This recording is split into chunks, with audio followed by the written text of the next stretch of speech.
हरिधन पता नहीं कहां से इतनी ऊर्जा लाता। सुबह सूरज निकलने के पहले वो जाग जाता। उसके बाद सुबह से रात को सोने तक वो किसी बैल की तरह काम में लगा रहता। चाहे घर का काम हो या बाहर का, सबकी नजर हरिधन पर ही रहती।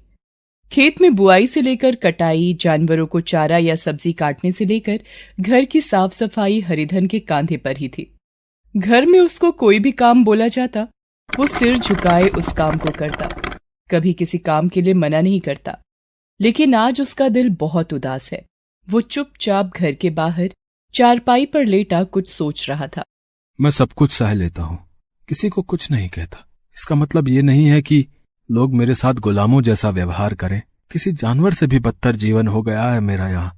अरे मैं नौकर तो नहीं हूं ना इस घर का, मैं घर का दामाद हूँ। भला दामाद के साथ ऐसा व्यवहार कौन करता है?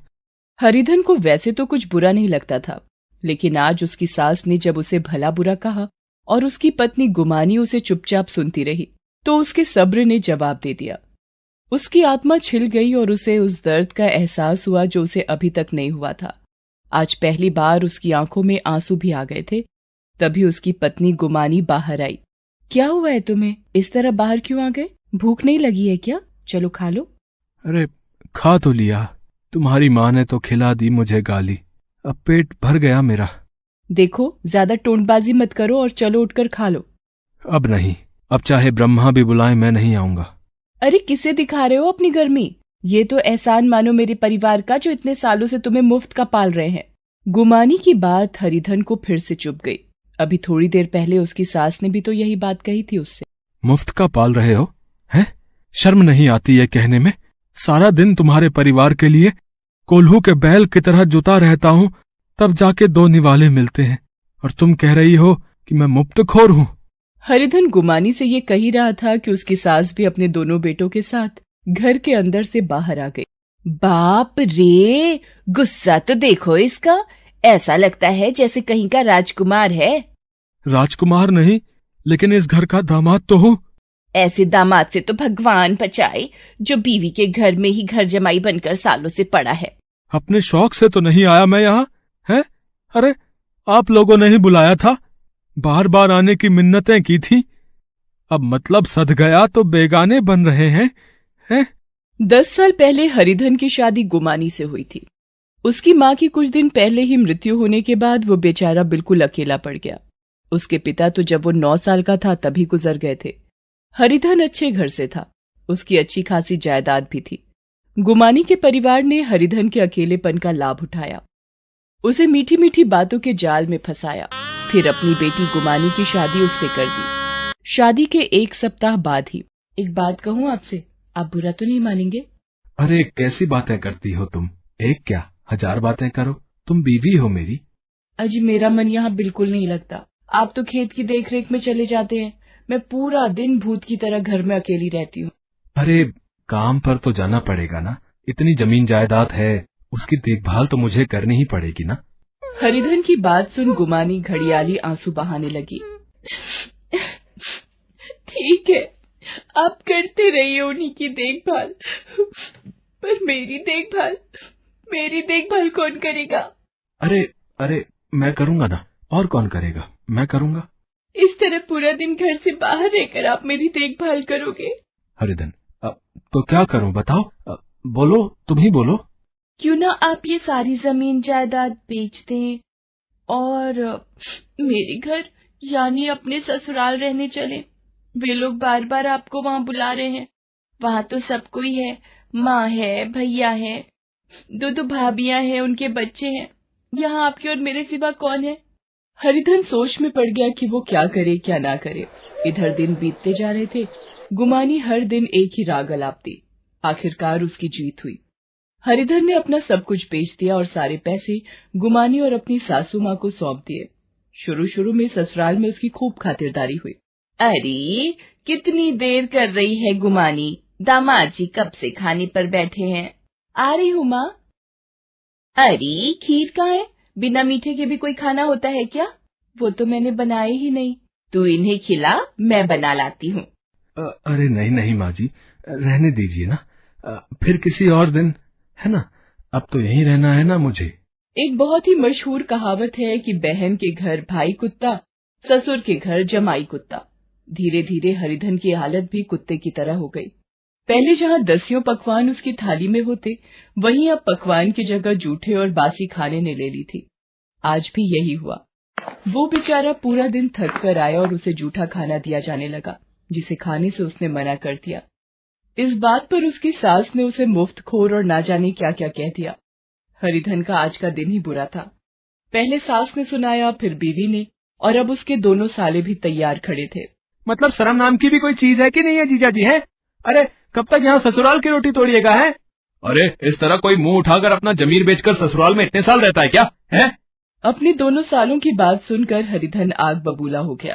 अरे कहाँ जाऊं मैं? है सब कुछ बेचकर तो आप लोगों को चढ़ावा चढ़ा दिया ना। बड़े बेशर्म आदमी हो। है अरे हमने कहा था बेचने के लिए, तुम अपनी मर्जी से बेचकर आए थे। और ये क्या चढ़ावा चढ़ावा लगा रखा है? चलो मान लो कि तुमने कुछ पैसे दिए भी, तो उसके बदले मुफ्त का ठूसा भी तो है इतने दिनों। अरे किससे बातें कर रहे हो भाई? इसके तो आंखों का पानी मर गया है। देखो मैं चुप हूँ, इसका मतलब कुछ भी बोलोगे तुम? है हाँ बोलेंगे बोलेंगे, क्या करोगे? है ये हमारा घर है, तुमसे पूछकर हम फैसला नहीं करेंगे भाई, ठीक है ना? अब तो हरिधन ने भी फैसला ले लिया। उसने चीखते हुए गुमानी से कहा कि गुमानी गुमानी गुमानी, तू आ रही है मेरे साथ? बोल तू आ रही है। हरिधन ये बात दोहराता रहा, लेकिन गुमानी तो किसी पत्थर की तरह हो गई थी। हरिधन समझ गया कि वो नहीं आएगी। वो गुस्से में पैर पटकता हुआ वहां से निकल गया। कई मील तक वो पैदल ही चलता रहा। आज उसे अपनी स्वर्गवासी माँ की बहुत याद आ रही थी। कितना प्यार किया करती थी वो उसे। जब तक माँ रही उसे अपनी पलकों में बिठा कर रखा, किसी बात की कोई कमी नहीं होने दी। लेकिन आज तो उसके हाथ खाली थे।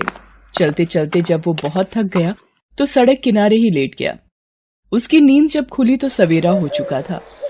अरे अरे सवेरा तो हो गया है, लेकिन ऐसा लगता है मेरे जीवन में अब भी घुप अंधेरा है। हरिधन को बार बार अपने ससुराल वालों द्वारा दिया गया छल और अपमान याद आ रहा था। वो अपने आंसू रोकने की कोशिश कर रहा था, लेकिन वो तो रुक ही नहीं रहे थे। सुबह से शाम हो गई। वो एक पत्थर की भांति सड़क के किनारे पड़ा रोता रहा। आने जाने वाले लोग उसे घूर घूर कर देखते रहे। अब तो उसे भूख भी लगने लगी थी। भूख से पेट दर्द कर रहा है, जेब में फूटी कौड़ी भी नहीं है, क्या करूं मैं? वो ये सोच ही रहा था कि उसने देखा कुछ लोग सिर पर बोरा ढोकर एक गोदाम तक पहुंचा रहे हैं। हरिधन भी उनके साथ काम पर लग गया। पूरे 50 रुपए उसे दिन भर की दिहाड़ी के मिले। मेहनती तो वो था ही, इसलिए उसने ये काम जारी रखा। धीरे धीरे उसने कुछ पैसे जोड़े और एक चाय की दुकान खोल ली। उसकी दुकान खूब चल निकली। अरे हरिधन भैया इतनी देर मत करो। है अरे अरे कब तक तरसाओगे अपनी चाय के लिए?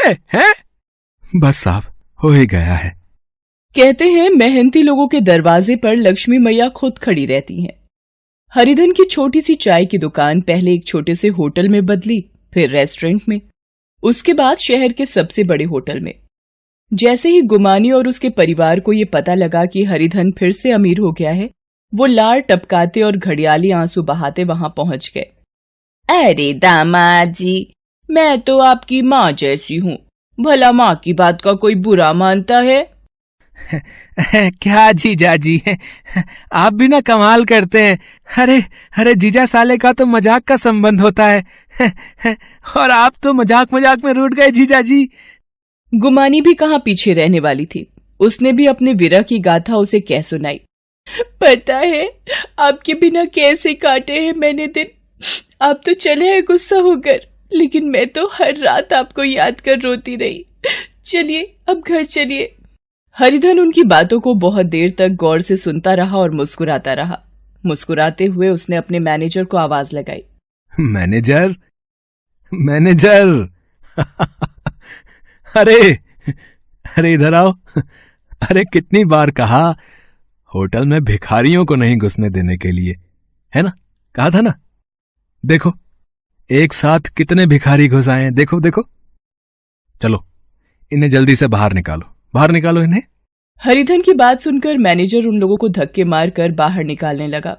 हरिधन के ससुराल वाले और गुमानी उसका मुंह ताकते रह गए।